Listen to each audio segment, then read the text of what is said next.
We've had testimony before this committee that violent criminal gangs are a major problem in the United States, and some of those gangs, such as MS-13, one of the most violent, we've had testimony. I'm sorry, sir, I didn't hear it. I'm sorry, MS-13, one of the most violent criminal gangs, that as many as two-thirds of their members were here illegally. Last year, when ICE began releasing convicted criminals, I asked then Director Morton how many of those released were members of violent criminal gangs, and I think the committee was shocked that he didn't have a clue. Based on your letter that you submitted, I think yesterday, to the committee, we now know that 36,000, in excess of 36,000 criminals have been released.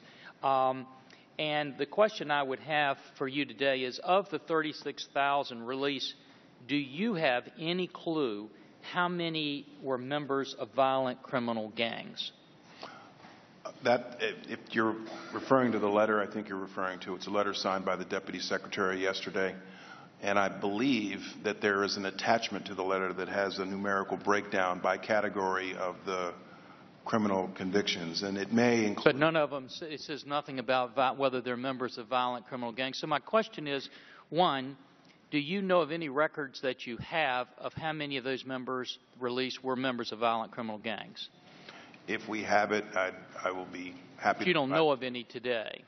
Sitting here right now, I don't know whether it's broken down. Do you know whether we even ask individuals who are detained if they are members of a gang, criminal gang?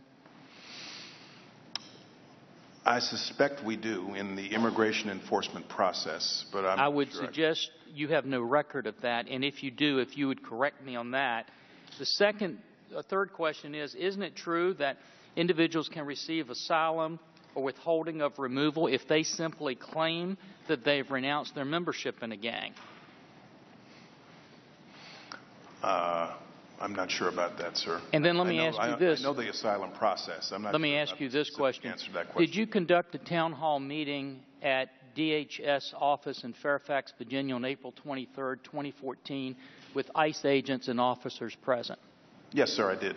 Did they voice strong concerns to you that gang members, other public safety threats, and criminals are being released due to new administration, DHS policies such as DACA, and John Morton's arrest priorities memorandum?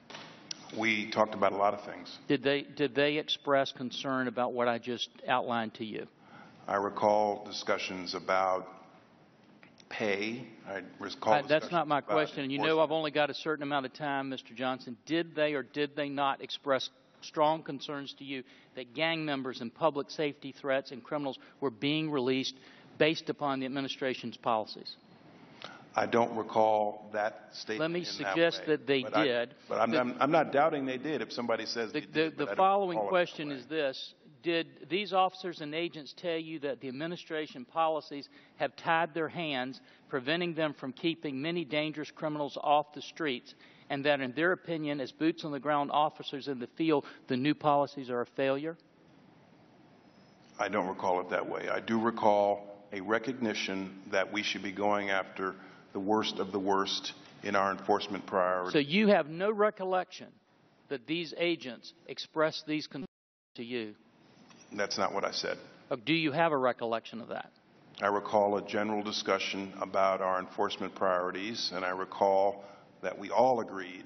And, Mr. Secretary, I understand what you recall there. That's not my question. My question is, did you or did you not, or do you not recall them expressing strong concerns about the issues I just raised to you? Not exactly in the terms you stated it. Okay. But pretty close to those terms. In general terms, we had a discussion about our enforcement priorities. That is absolutely correct. Okay. And Mr. Johnson, thanks for not answering that question. It certainly is a violation of what you pledged that you were going to do in transparency. And I gave you my best recollection, sir. I understand. I would think that would be a strong thing that you would remember if it was expressed that way, and it was expressed that way as I understand it. Next question and final question I have for you is, we now know, based on a GAO report, that DHS has purchased 84 million rounds of ammunition, totaling $19 million.